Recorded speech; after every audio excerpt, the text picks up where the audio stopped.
అల్లుడు ఇంకొక బావ ముగ్గురు పోయినరు. వరకట్నం మాట్లాడొచ్చిండ్రు. 3 తులాలు నరబెడుతున్నారు బంగారం. అయితే ఆయన అన్నారు తీరేం పెట్టున్నారు నాలే అన్నారు. నా మరిది చచ్చిపోయిండు, మేము ఊకున్నాం అట్లనే పోలేము.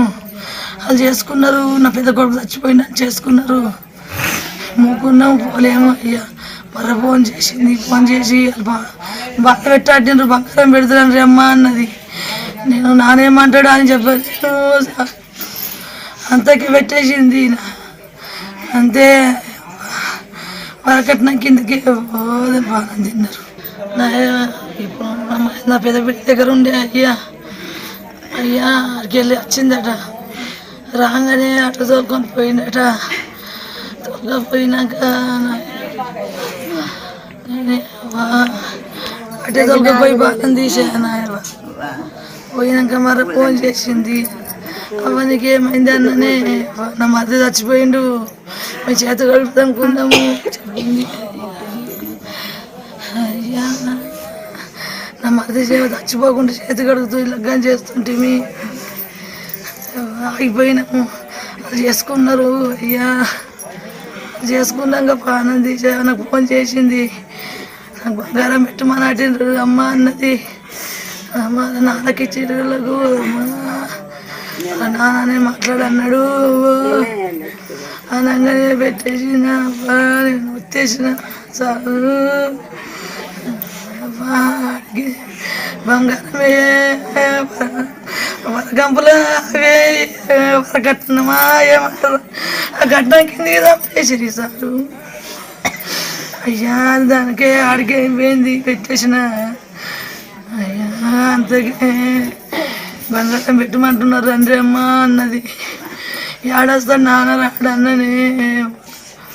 అంతకే అయ్యా చచ్చిపోయి చంపేసిండ్రు. ఇంకేం చంపేసి ఉత్తేసిండ్రు. మా అమ్మాయి శృతి ఇది ఎంత అగ్గి లాంటిది, ఎట్లా మూగోడికి ఇట్లా హింసకుండా మంచి 10 మంది అది ఎంతో పాటలు పాడుకుంటూ వెళ్తుంది. ఒకటి ఏదో ఏదో ప్రేమించింది, చేసుకున్నది. ఆయనకు సొంతం అయిపోయింది అనుకుందాం. భార్యలకు 20 రోజులు ఎలా అవుతుంది పెళ్లి చేసుకొని. ఆయనకు నచ్చకుంటేనా చెప్పేయాలి, ఎవరికన్నా చెప్పలేదు అనుకున్నాం. అలా అయ్యేవన్నా అమ్మ నువ్వు వినకొచ్చిన మాకు మీ అమ్మ నాన్న వీళ్ళు బిలాంపు మాట్లాడుకుందామని చెప్పేయాలా.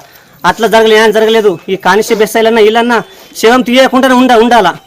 వాళ్ళు లంచం ఇచ్చారా ఏమి ఇచ్చారా తీసుకుపోయినారు, హాస్పిటల్ పడేసారు. వీళ్ళు ఏమో దాస పెట్టేశారు. వీళ్ళు తెలియదు ఇప్పుడు కానిస్టేబుల్ బెస్సైలకు ఎవరు చెప్పారు, మీరు వాళ్ళ అమ్మ నాన్న ఎవరు, మరి పిల్లగాడి తండ్రిలో ఎవరు అని అందరినీ ఇట్లా ఉంచాలన్నద్దా. ఎవరు ఉంచలేదు. వాళ్ళని పిల్లలు తీసుకుపోయి హాస్పిటల్ పడేసారు, గవర్నమెంట్ హాస్పిటల్లో. వీళ్ళని ఏమో దాస పెట్టేశారు. ఎంతమంది పిల్లలు చనిపోతారు సార్. ఒక్క పిల్లక న్యాయం జరగచ్చింది. ఈ రాజకీయ నాయకులది, ఈ కానిస్టేబుల్ది, ఎస్ఐలది వీళ్ళది నడుస్తుంది. అయిపోయా వీళ్ళు లంచం ఇయ్యంగానే మోపేస్తారు. వీళ్ళు వచ్చిందాక తీయద్దు, ఎట్లా జరిగింది సరే ఉరేసుకుందాం అనుకుందాం. ఒకటి ఉరేసుకున్నప్పుడు ఆ పనద్దా తీస్తే అన్నీ ఎంక్వైరీ చేయాలా. ఏం చేయాలి కథ మేము రాకన ముందు తీసుకుపోయారు, హాస్పిటల్ పడేసారు. ఇప్పుడు ఏమంటారంటే ఉరేసుకున్న పిల్ల, అది ఉరేసుకున్న పిల్ల కాదు. ఎంత తెలుసు తేజ్ మీద ఎట్లా గడ్డ మాట్లాడుతుంది. మొగోడి కన్నా బంటు తల మీదకి ఎత్తుంది, తల కింద ఎంచుకోదు. అసలు మనిషిని ఇలా ఊరేసుకుంటుందా. పోనీ ఆయన పోషించలేకపోయాడు, ఆయన కట్టిన కానుకలు ఇవ్వకపోయాడు అనుకో. వాళ్ళ నాన్న పిలాంపు నాకు నాయన దాకా అనుకున్న ఇస్తాడు అయ్యాడా, లేదంటే అమ్మ నీటికి వెళ్ళిపోవు, నాకు సరిపోవు, నాది పెద్ద కోటేశ్వరాన్ని కొడుకుని అని చెప్పాలి ఆయన ఆ పిల్లగాడు. లేదంటే అయ్యానమన్నా వాళ్ళ అమ్మన్నా అమ్మ మాకు నువ్వు పొడిపడవు, నువ్వు ఏదో పాటలు పాడి నువ్వు మాకు అందరు ఇట్లా అంటారు, నువ్వు వద్దు మీ ఇంటికి మీకు వెళ్ళిపోని మంచి మంచి చెప్పాలి. మేము బతికించుకుంటాం, మా చంపేసుకోవడం మా ఇష్టం. ఇది కానీ వీళ్ళంతా ఒక్కళ్ళని సహకరించేస్తారు. మాకు ఒక్కళ్ళన్నా ఒక ఎస్ఐ సహకరించలేదు, ఒక కానిస్టేబుల్ సహకరించలేదు, ఒక రాజకీయ నాయకులు అక్కడ ఉన్న సర్పంచ్ మరి శివం తీయద్దు, మీరు వాళ్ళు వచ్చినాక తీయద్దు, ఎట్లా జరిగిందో చూద్దామని చెప్పేసి ఎవరు అనలేదు. పిస్తూల్ లెక్క పోయినా ఇప్పుడు వస్తుంది బాడీ వస్తారు. ఇప్పుడు ఎంతో జుర్మాని ఇస్తారు, అవి వస్తుంది. ఆడు ₹1 ఇస్తాడు, అవి వస్తాయి. పిల్ల వస్తుంది చెప్పు ఒకసారి. ఆడు మరి ₹1 సంపాదిస్తాడు ఏదో బిజినెస్ చేసి. నుంచి ఇక్కడ నిజామాబాద్లో ఉన్నాం ఒక 2-3 నెలలు. అంటే వీడియోలు ఉన్న అన్ని రోజులు ఉండి నేను వీడియోలు చేసుకుని వస్తుంటే అమ్మాయి రూమ్ ఉంటుండే, కంటెంట్ రాస్తుండే. ఇక మొన్న సడన్గా ఇట్లా ఇంటర్వ్యూలు ఫేమ్ అయిన నుంచి ఇంటర్వ్యూలకు పోయినాం. ఇంటర్వ్యూలకు కూడా ఆయన కార్లోనే పోయినాం. తీసుకుపోయినాం. మంచిగానే ఉండే. ఇంటర్వ్యూ కూడా చేసినాం. ఇక ఫేమస్ అయినాం కదా. ఇక ఆమెకు వచ్చే రికార్డింగ్లు ఆమెకు వచ్చినాయి, నాకు వచ్చిన రికార్డింగ్లు నాకు వచ్చినాయి. అయితే అక్క వాళ్ళ ఇంటికి 20 రోజులు ఉండే కదా. ఇక అక్కడి నుంచి అటే వెళ్ళిపోయింది ఇక అమ్మాయి. నేను పెళ్ళైన నుంచి నేను పెళ్ళికోలేను. ఫస్ట్ ఆఫ్ ఆల్ పెళ్ళికి రమ్మంటే మా చింత చనిపోయిన ముట్టుకుంటుందని నేను పోలేను, పెళ్ళికోలేను. పెళ్ళైన నుంచి కలవలేదు, పెళ్ళికోలేనని 4 రోజులు మాట్లాడలేదు. ఇక నన్ను చిక్కి అనుడు తక్క. ఈ పాటలు రండముండ పాటలు వాడి నుంచి ఏ రండా అంటుండే, అక్కుతోటి నన్ను ఏ రండా అంటుండే, ఏ చెప్పే అంటుంటే ఇట్లనే. అయితే మొన్న మన 4 రోజుల కిందటనే ఇద్దరం ఎంజాయ్గా అంటే ఇద్దరు వెళ్ళాల ముద్దుల మొగడని ఒక సాంగ్ అంటే ఆమెకు వచ్చిన ఆఫరే చిక్కి మనం ఇద్దరం పడితే మంచిగా ఉంటుందట అంటే ఇద్దరిని వెళ్తే మొన్న మనం 1 వీక్ అవుతుంది ఇద్దరు వచ్చిర్రు కార్లో వచ్చిర్రు రికార్డింగ్ పోయినాం రికార్డింగ్ చేసినాం అప్పుడు కూడా అడిగిన డ్రెస్సులు తీసుకుపోలేదు కదా డ్రెస్సులు కొనుక్కున్నావా అని ఎట్లున్నావు మంచిగా ఉన్నావు అంటే ఏరంట ఎప్పుడు నీకు గవ్వే కాల ఇక్కడ పాట నేర్చుకో అని నన్ను గదిరిచ్చి పెట్టింది 2 రికార్డింగ్లు నేను పాట నేర్చుకున్నాం పాట వర్ణం 12 అయింది రికార్డింగ్ స్టూడియోలో ప్రొడ్యూసర్ అన్న వాళ్ళు ఏమన్నారు చిక్కిని బస్ ఎక్కించిపోర్రు అని అంటే నైట్కు జేబీఎస్లో నన్ను 2 గంటలకు కూడా బస్ ఎక్కించారు మొన్న 1 వీక్ కిందటి బస్ ఎక్కించారు ఇక గట్టిగా దూరం పోయినాక కూడా గట్టిగా వచ్చి హగ్ చేసుకున్నది నన్ను అంటే పెళ్ళైన నుంచి కలవలేం కదా పెళ్ళైన నుంచి అంటే ఇన్ని రోజుల దగ్గర ఉంటుంటే కానీ పెళ్ళైన నుంచి కలవలేదు నేను బాగా రోజుల తర్వాత అని వచ్చి పోయేది బాగా చెప్పి ఒక్కసారి హగ్ చేసుకొని పోయింది నేను కూడా బస్ ఎక్కినట్టు ఫోన్ చేసినా పోయినాక కూడా మంచిగానే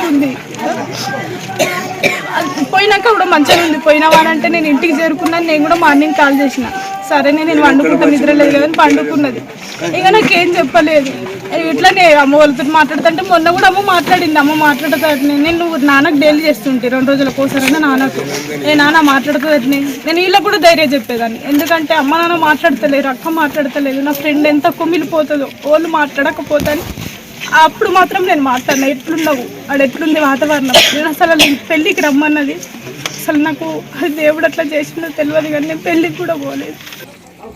శృతి మా బృందంలో ఒక సభ్యురాలుగా ఉండేది. గత ఒక 10 సంవత్సరాల నుండి మాతో తిరుగుతూ ప్రోగ్రాం చేస్తూ అనేకమైనటువంటి ప్రోగ్రాంలో చురుకుగా పాల్గొన్నటువంటి వ్యక్తుల్లో మొట్టమొదటి వ్యక్తి శృతి. ఎందుకంటే అసలు ఆమె గురించి చెప్పాలంటే మా గుండె బాగా బరువెక్కిపోతుంది. ఆమె ఎంత గొప్ప సింగర్ అంటే వాస్తవంగా చెప్పాలంటే నిజామాబాద్లో ద నంబర్ 1 టాలెంట్ శృతి. ఆమె 9తో పరిచయం అయినప్పుడు మేము అలా ఇక్కడ చింతకుంటలో ఒక ప్రోగ్రాం పర్పస్ వెళ్ళినప్పుడు నేను నా మిత్రుడు రాజు ఇద్దరం కలిసి వెళ్ళినప్పుడు వీళ్ళ పాట పాడుతుంటే చాలా మంగ్లీ లెక్క పాడుతున్నాం అమ్మ అని చెప్పేసి మేమిద్దరం కూడా కలిసి ఈ అమ్మాయి మనకు నిజామాబాద్లో ఒక మంచి స్టార్ అవుతుంది, మంచి గొంతుగా ఇట్లాంటి గొంతును మనం బయటకు తీసుకురావాలనే ఉద్దేశంతో ఆ అమ్మాయిని మేము బయటకు తీసుకొచ్చినాం. కానీ ఇట్లా అవుతుందని చెప్పేసి మేము అసలు అనుకోలేము. సార్ అది చాలా మంచి మనస్తత్వం ఉన్న అమ్మాయి, చాలా మళ్ళీ ఎంత అంటే కడకు మాట్లాడుతుంది అమ్మాయి, ఏది ఉన్నా కానీ ఫేస్ టు ఫేస్ మాట్లాడుతుంది అమ్మాయి. గత ఒక దుర్గామాత ప్రోగ్రాంలో కూడా ఈ ఊర్లో ప్రోగ్రాం చేసినాం, ఆ లాస్ట్ ప్రోగ్రాం. దీని తర్వాత ఇంకొక ప్రోగ్రాంతో ఆమెతో లాస్ట్. ఆ ప్రోగ్రాంలో కూడా నేను ఊరోళ్ళకి చెప్పిన నెక్స్ట్ కాబోయే మన తెలంగాణ స్టార్లలో ఈమె కూడా ఒక స్టార్, మీరు అందరూ ఈమెని ఆహ్వానించాలి అందరని చెప్పేసి వాళ్ళ అయ్యకు కూడా వేదిక మీద పిలిచి మేము సన్మానం చేసినాం. అంత గొప్పగా ఇటు పాటనే కాదు, ఇటు పాట ఇటు ఆట ఒక్కతే నడిపేటువంటి సత్తా ఉన్న శృతి అమ్మాయి ఇన్స్టాగ్రామ్లో దయాకర్ అనే అబ్బాయిని లవ్ చేసింది అన్నది. 6 నెలలకు నాకు చెప్తే నేను చూసినక్కడ చెప్తా అని చెప్పి నేను చెప్పిన అమ్మాయి సరేనా అన్నది.